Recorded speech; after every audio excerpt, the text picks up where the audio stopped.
दोस्तों, आज की कहानी है बड़ी बहू तू भी छोटी बहू के कामों में हाथ बटाया करो। दोस्तों, कहानी शुरू करने से पहले अगर आपने हमारे चैनल को सब्सक्राइब नहीं किया है तो सब्सक्राइब कर लीजिए ताकि आपके पास पहुंचे हर नया वीडियो।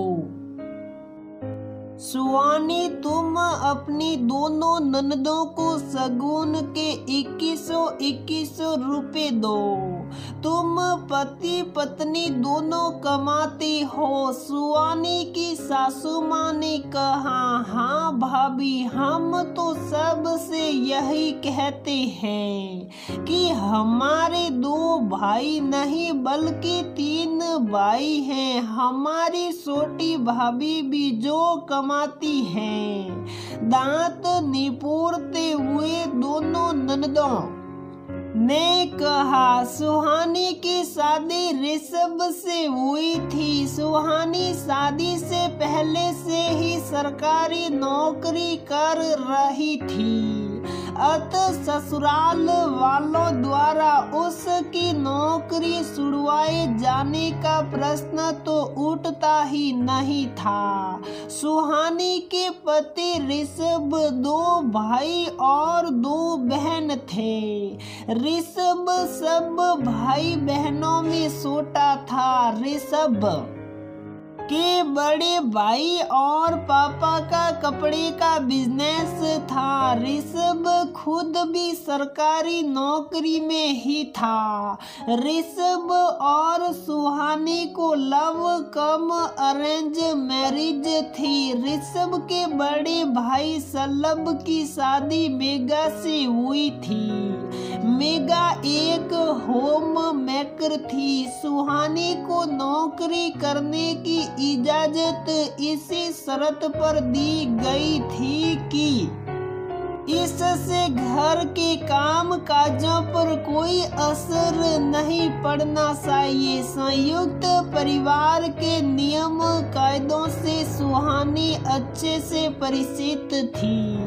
उसे बुरी और कुसंस्कारी न कहा जाए, इसलिए वह घर के तौर तरीकों में सबको ढालने की कोशिश भी करती थी।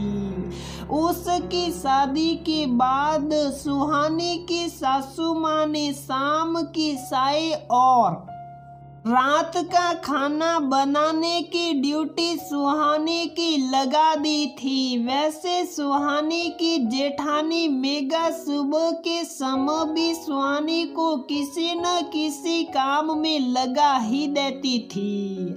सुहानी शर्मा शर्मी में मना नहीं कर पाती थी, लेकिन शाम के समय मेगा सुहानी की जरा भी मदद नहीं करती थी।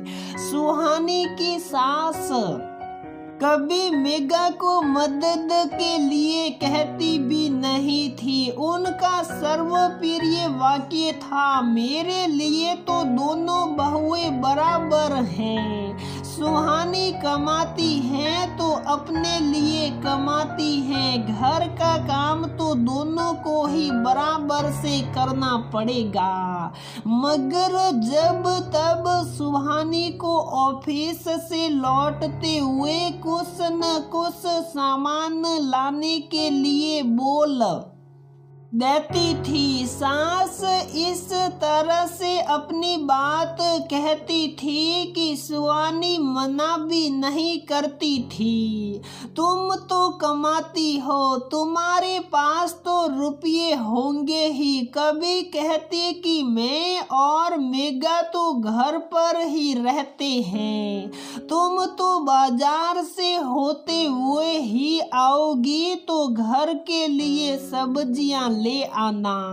इस बहाने रोज ताजा सब्जियां तो खाने को मिल जाती हैं। कभी कहते कि बेटा सारा पैसा एक जगह रहे तो बरकत होती है, तुम भी अपना वेतन मुझे ही दिया करो। लेकिन सुहानी इतनी तो बेवकूफ नहीं थी कि उन्हें अपने वेतन दे सकती।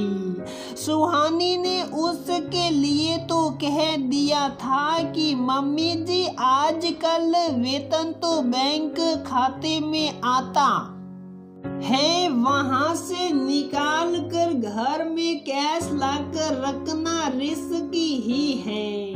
हाँ वो भी ठीक है, वैसे भी आजकल तो सारे भुगतान ऑनलाइन ही होते हैं। तुम घर के लिए सामान भी तो ऑनलाइन ही मंगा सकती हो। सुहानी की सास ने मुस्कुराते हुए कहा, बातें बनाने में तो उन्हें महारत हासिल थी। कुल मिलाकर घर के काम काजों और जिम्मेदारी निभाने के लिए सुहानी और मेघा एक समान थी। लेकिन जब रुपये पैसे की बात होती तो सुहानी और मेघा बराबर नहीं होते थे। सुहानी से परिवार वाले हमेशा किसी न किसी बहाने रुपये पैसे वसूलने की जुगत लगाते रहते थे। घर पर अगर कोई सुहानी की ननद आई होती और सुहानी उन्हें अपने लिए लाया हुआ कोई साड़ी या सूट दिखाती तो वो फट से मांग लाती। तब सास कहती कि दे दो बेटा, ननदों को देने से तो बरकत होती है। वैसे भी तुम तो आत्मनिर्भर हो और खरीद लाना। सुहानी को मन मार कर देना पड़ता। कई बार सुहानी को लगता कि आत्मनिर्भर होना उसके लिए परेशानी का सबब बन गया है। जहां वह काम के बोझ से दूरी हुई जा रही है, वहीं मेघा भाभी को केवल घर की जिम्मेदारी उठानी पड़ती है। कई बार जब शाम को ऑफिस से थक हार कर आने के बाद सीधा किचन में घुसना पड़ता तो वह सोचती थी कि कल ऑफिस जाते ही नौकरी से इस्तीफा दे दूंगी। कामकाजी महिलाओं की तकलीफ केवल वही समझ सकती है। दोहरी जिम्मेदारियों से उनके कंधे झुक जाते हैं, उनके प्रयासों को सराहना भी नहीं मिलती। उन्हें भी हमेशा एक अच्छी बहू होने के घिसे पीटे मानकों पर परखा जाता है।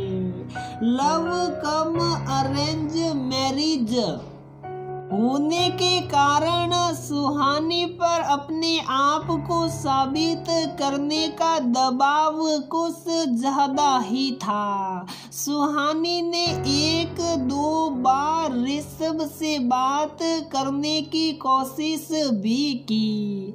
तब ऋषभ ने कहा, घर वालों को थोड़ा समय दो, धीरे धीरे सब ठीक हो जाएगा। ऋषभ भी क्या करते, उनकी मम्मी की चालाकी उन्हें समझ नहीं आती थी। आज भी सुहानी के ससुराल में एक हवन आयोजित किया गया था। हवन से उठने के बाद जब सुहानी अपनी ननदों के पैर सुनने जा रही थी, तब उसकी सास ने उसे दोनों ननदों को 2100 रुपए देने के लिए कहा, जबकि उसकी जेठानी मेघा ने केवल 1100 रुपए ही दिए थे, लेकिन आज सुहानी ने बोल दिया, दीदी आप लोगों के लिए आपकी दोनों भाभियां बराबर हैं, मैं भी उतना ही शगुन दूंगी जितना मेघा भाभी ने दिया है। कैसी बातें कर रही हो? सुहानी की सास ने कहा, मम्मी जी आपके लिए तो दोनों बहुएं बराबर हैं, मैं और मेघा भाभी बराबर ही शगुन देंगे। हम घर के काम भी तो बांट कर ही करते हैं, वैसे भी मैं अपने लिए कमाती हूँ। पंडित जी बुला रहे हैं, उन्हें प्रसाद की खीर भी लाकर देनी है। सुहानी ऐसा कहकर वहां से निकल गई थी।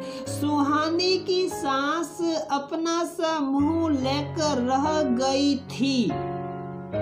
तो दोस्तों हमारी ये कहानी यहीं पर समाप्त होती है। अगर आपको हमारी ये कहानी पसंद आती है तो प्लीज वीडियो को लाइक करें, शेयर करें और हमारे चैनल को सब्सक्राइब जरूर करें।